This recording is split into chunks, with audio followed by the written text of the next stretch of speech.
Okay, hello everybody. Today we're here in Microsoft Flight Simulator 2020 flying the Cessna 152. We have a 67 nautical mile flight from Whiskey Bravo Whiskey Wilkes-Barre, Wyoming Valley to November 8 to Wurtsboro, Sullivan County.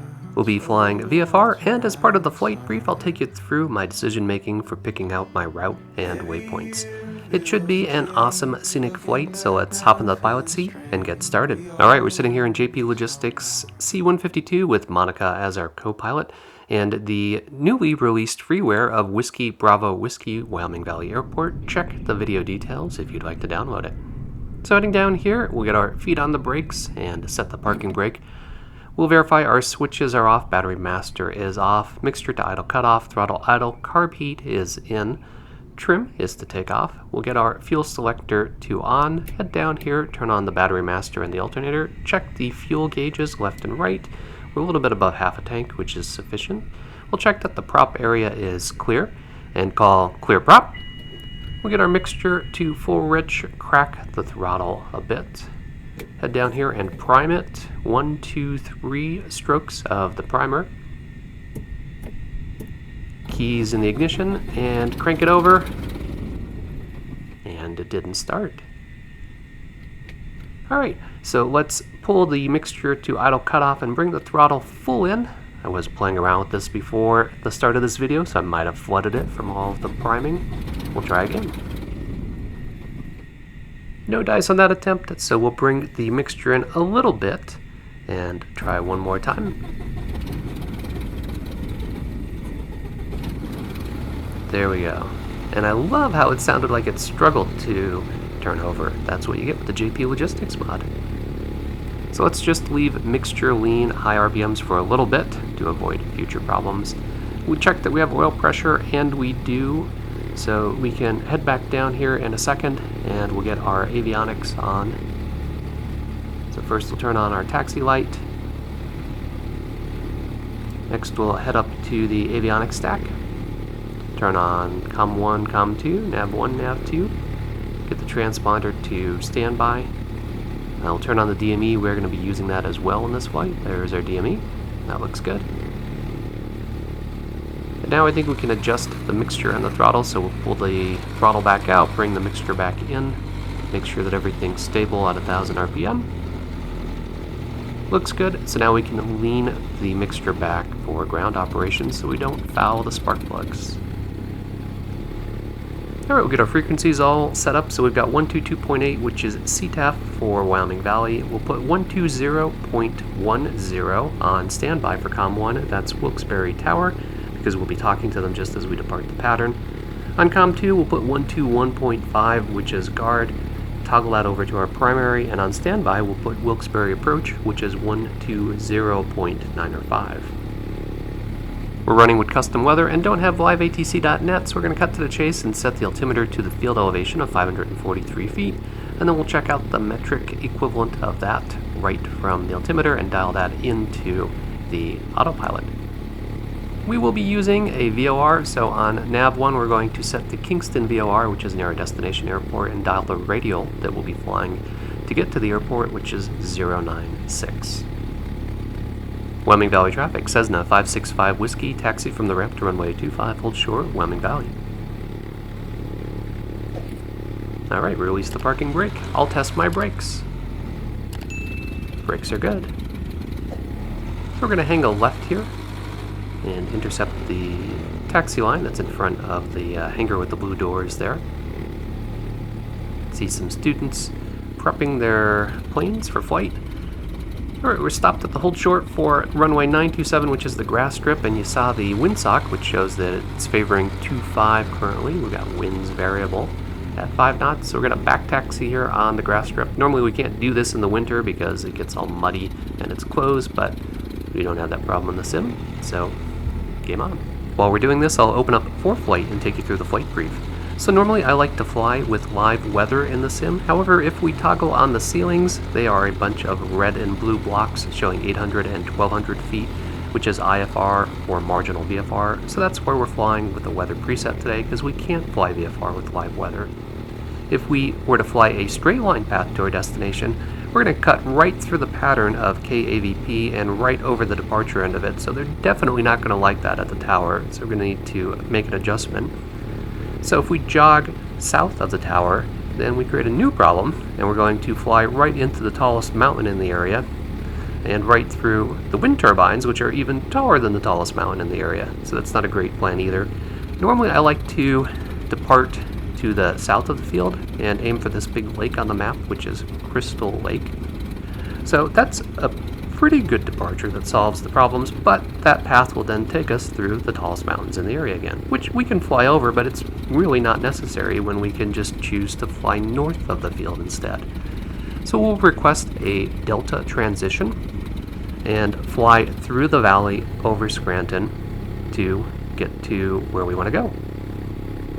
So if we zoom in using the satellite view, you can see KWBW here, and the mountain is just north of KWBW, so we're actually going to jog over and stay in the valley, remaining outside of the pattern of KWBW, flying north of the field.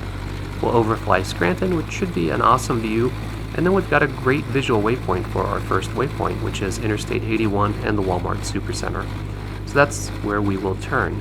And from there we're going to fly direct to November 82, which will also be the 096 radial to the Kingston VOR that we dialed into nav1 during our ground work. So picking out our next spot for waypoint 2, there's a nice big lake right on the sectional, so that should be easy to spot. If we toggle to satellite view, we can see that that is Lake Henry. We zoom in on it. So we'll drop a pin in the map, and that'll be our waypoint number 2. Going back to the sectional, as we head north, there's a bunch of lakes, so it's going to be hard to differentiate those, but we've got a airport, which is Cherry Ridge, November 30, and a giant lake near it, which is Lake Wallenpaupack. So when we have the airport on our left and Lake Wallenpaupack on our right, we are at waypoint number 3, so that'll be super easy to spot. So we'll drop a pin there for waypoint number 3. Going back to the sectional, we'll continue on our flight path and look for things that are easy to spot, and here's a river. Not just any river, that's the Delaware River, so we'll drop a pin there, and once again, if we toggle over to the satellite view, you can see what the river looks like. Personally, I love picking out things that you cross perpendicular, like rivers or interstates. We've got another river. This is a river and a reservoir here. So if we zoom in on that, we can see that's Mongop Falls. I'm not sure if that's how you pronounce it. So we'll drop a pin in there. That'll be also super easy to spot. And then we've got a nice cluster of lakes here. So we'll pick that for our next waypoint and drop a pin in there. And at that point, we're just a few miles from the field. Toggle back to satellite view. Not only do we have the lakes, but we also have a route that we'll cross. Now if we zoom in, we can see the orientation of the field based on our approach angle. And you can see that we are going to be cutting across the field at an angle. And it's really nestled in a valley here between two mountains. So it's going to be challenging. It's even tighter than my home field, which has a mountain right next to its pattern. Alright, so we are on the roll, coming up on rotate, speed, and rotate, and we are up. We'll check out some of that custom scenery off to our right here as we climb. I'm really excited to have this airport finished and to be able to use it now for flights. And we're a little bit turbulent here. This is interesting. I'm running with custom weather here, and I've probably got some gusts going on. Whoa! Well, that'll keep you on your toes. That was unexpected.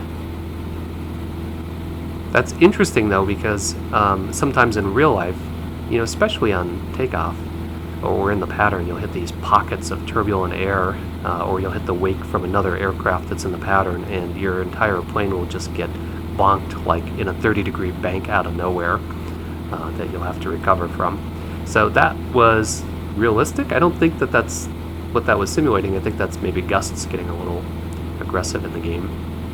I like it though. It's making it a little challenging.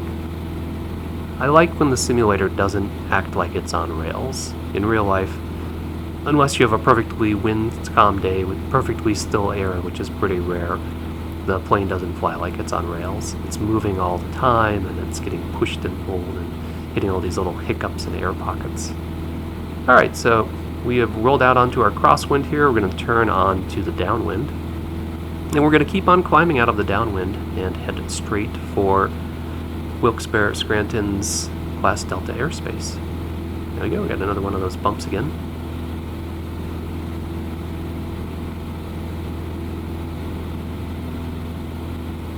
So we're on CTAF here, and as we approach the end of the field, we'll make a final call. We're already almost 500 feet above pattern altitude, and we're going to contact tower directly. Normally we contact approach because we're in a intercept, but we'll talk to approach for all of 4 seconds, and then they would have us change frequency to tower. So we'll just cold call tower. Here we go again. Ooh, this is going to be an interesting flight. Okay, we'll make our final CTAF call. Wyoming Valley traffic, Cessna 565 Whiskey, 2,200 in the left downwind, departing the pattern to the east. Final call, Wyoming Valley. Alright, we'll call up tower on 120.1. Wilkes-Barre Tower, Cessna 565 Whiskey, just off Wyoming Valley at 2,500. We'd like to transition the Delta to the east and pick up flight following with approach upon departure. Delta transition approved. Remain north of the field. Squawk 2313, Skyhawk 565 Whiskey. Alright, we're set. Their airspace starts at the midpoint of that island that's to the right of the strut there, that one. And normally you don't need a squawk code to transition their airspace, but because I told them I was going to pick up flight following with approach, they gave me one. Alright, we are on track. Let's sit back and enjoy that awesome flight simulator scenery.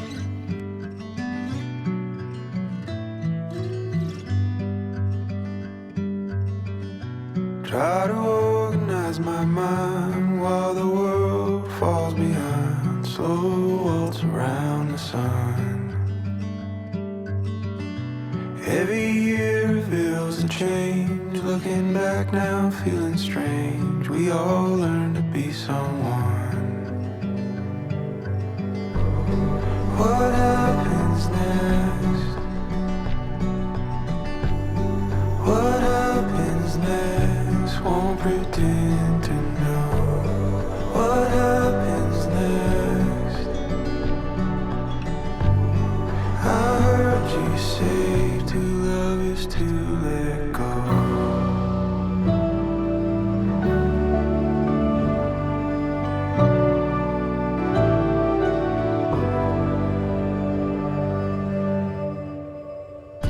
Turning out the light again while I wrestle what's within, looking out for a friend. What's the one rule we forgot? Say the story or the plot. Something new is overdue. What happens next? What happens next? Won't pretend to know. What happens next? I heard you say to love is to let go.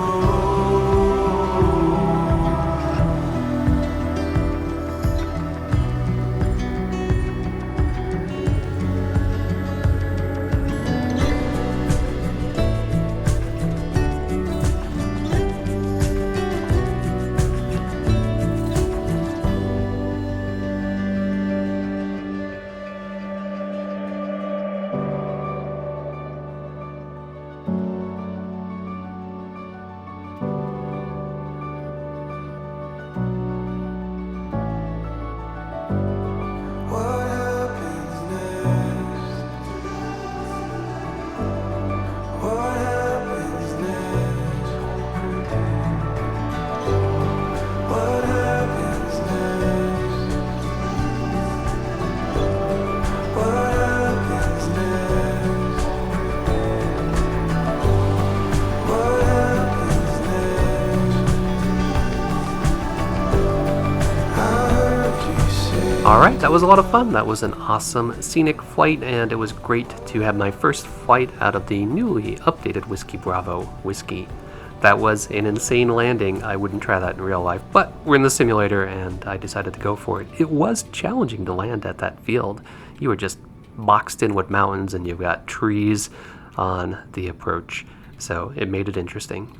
So I hope you enjoy realistic general aviation content like this. If you do, be sure to click that like button, leave me a comment, and don't forget to subscribe. Thanks, as always, for flying along with me, and stay tuned for further flight adventures.